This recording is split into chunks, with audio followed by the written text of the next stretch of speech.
Did you know that the average 21-year-old has less than $1,000? It's really hard to feel in control of your finances when expenses are high and savings are low. But by the end of this video, I'll show you some super easy steps to get started with managing your finances.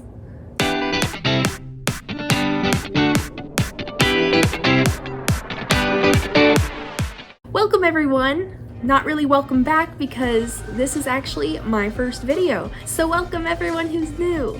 I'm Peyton Ann and I release videos every Thursday and Sunday on little ways that you can start to take more control over your life and create the life of your dreams. So thank you so much for starting on this journey with me. I'm super excited to get started together. So the story starts about a year and a half ago. I got my first job and I didn't really know how to be responsible with my money. I had this feeling deep in my gut that I had to do something to move forward with my finances, and whatever I did didn't have to be perfect, it just needed to be intentional. So let's break this down to a few key ideas. The big ones are going to be spending, saving, and investing.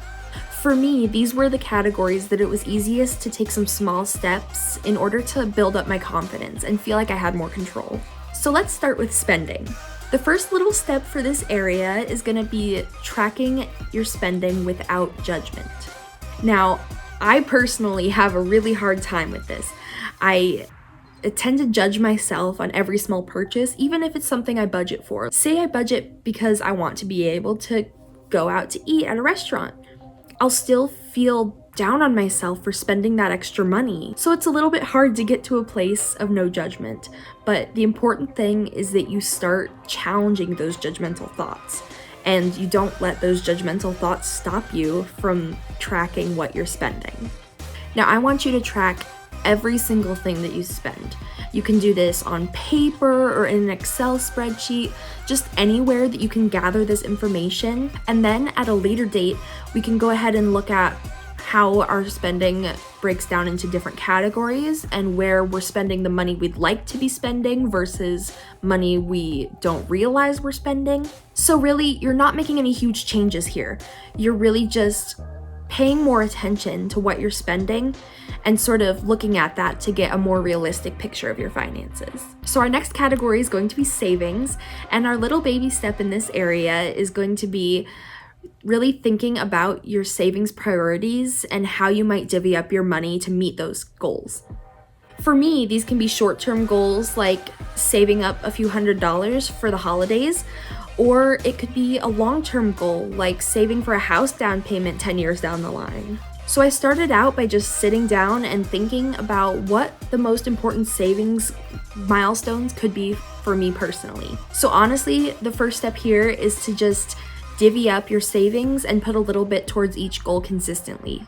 And remember, consistency is key when it comes to saving and investing, which we'll talk more about investing in a little bit. And then once you have this foundation of making it a habit of putting that money away towards each savings goal, then you can start to think about, okay, what's my deadline for this and how can I work backwards so that I'm putting enough money away that I will reach that goal. But of course, remember, it starts with the basics.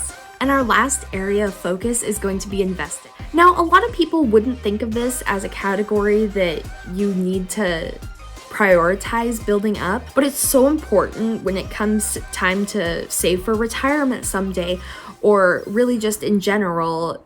It's a really good way to make money and make your money work for you. And our first step here is going to be honestly just reading and gathering information. Even if you're not taking any steps to actually put your money towards investments, you're learning the foundation of it. So when it comes time that you're ready to make that move, you already have some sense of confidence and control over what you want your money to do for you.